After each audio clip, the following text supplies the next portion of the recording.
एक दिन बीरबल दरबार में देर से पहुंचे।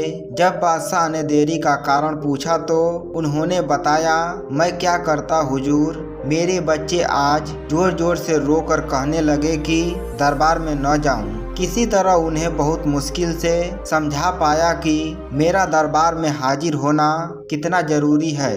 इसी में मुझे काफी समय लग गया और इसलिए मुझे आने में देर हो गई। बादशाह को लगा कि बीरबल बहानेबाजी कर रहे हैं। बीरबल के इस उत्तर से बादशाह को तसल्ली नहीं हुई।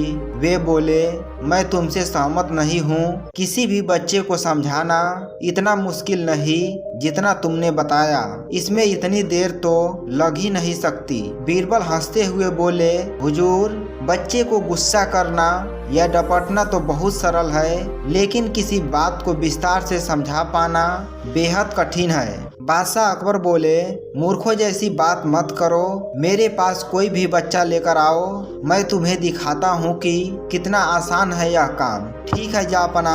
बीरबल बोले, मैं खुद ही बच्चा बन जाता हूँ और वैसे ही व्यवहार करता हूँ। तब आप एक पिता की भांति मुझे संतुष्ट करके दिखाएं। फिर बीरबल ने छोटे बच्चे की तरह बर्ताव करना शुरू कर दिया। उन्होंने तरह तरह के मुंह बनाकर बादशाह अकबर को चिढ़ाया और किसी छोटे बच्चे की तरह दरबार में यहाँ वहाँ उछलने कूदने लगे। उन्होंने अपनी पगड़ी जमीन पर फेंक दी। फिर वे जाकर बादशाह अकबर की गोद में बैठ गए और लगे उनकी मूंछों से छेड़छाड़ करने। बादशाह कहते ही रह गए, नहीं नहीं मेरे बच्चे, ऐसा मत करो, तुम तो अच्छे बच्चे हो ना। यह सुनकर बीरबल ने जोर जोर से चिल्लाना शुरू कर दिया। तब बादशाह अकबर ने कुछ मिठाइयाँ लाने का आदेश दिया, लेकिन बीरबल जोर जोर से चिल्लाते ही रहे। अब बादशाह परेशान हो गए, लेकिन उन्होंने धैर्य बनाए रखा। वह बोले, बेटा खिलौने से खेलोगे? देखो कितने सुंदर खिलौने हैं। बीरबल रोता हुआ बोला, नहीं, मैं तो गन्ना खाऊंगा। बादशाह अकबर मुस्कुराए और गन्ना लाने का आदेश दिया। थोड़ी ही देर में एक सैनिक कुछ गन्ने लेकर आ गया, लेकिन बीरबल का रोना नहीं थमा। वे बोले, मुझे बड़ा गन्ना नहीं चाहिए, छोटे छोटे टुकड़े में कटा गन्ना दो। बादशाह अकबर ने एक सैनिक को बुलाकर कहा कि वह एक गन्ने के छोटे छोटे टुकड़े कर दे। यह देखकर बीरबल और जोर जोर से रोते हुए बोले, नहीं, सैनिक गन्ना नहीं काटेगा, आप खुद काटे इसे। अब बादशाह का मिजाज बिगड़ गया, लेकिन उनके पास गन्ना काटने के अलावा और कोई चारा न था, और करते भी क्या, खुद अपने ही बिछाए जाल में फंस गए थे। वह गन्ने के टुकड़े करने के बाद उन्हें बीरबल के सामने रखते हुए बादशाह अकबर बोले, लो इसे खा लो बेटा।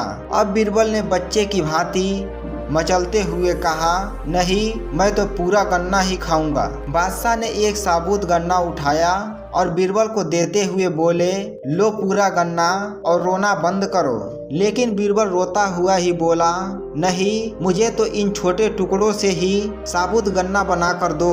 कैसी अजब बात करते हो तुम, यह भला कैसे संभव है? बादशाह अकबर के स्वर में क्रोध भरा था, लेकिन बीरबल रोते ही रहे। बादशाह का धैर्य जवाब दे गया, बोले, यदि तुमने रोना बंद नहीं किया तो मार पड़ेगी। अब बच्चे का अभिनय करता बीरबल उठ खड़ा हुआ और हंसता हुआ बोला, नहीं नहीं, मुझे मत मारो हुजूर। अब आपको पता चला कि बच्चे की बेतुकी जिदों को शांत करना कितना मुश्किल काम है। बीरबल की बात से सहमत थे। बादशाह अकबर बोले, हाँ ठीक कहते हो, रोते चिल्लाते जिद पर अड़े बच्चे को समझाना बच्चों का खेल नहीं, कहानी से सीख। दोस्तों, अगर कोई कुछ कहता है तो उसकी बात मान लेनी चाहिए, क्योंकि हर बार कोई झूठ नहीं बोलता।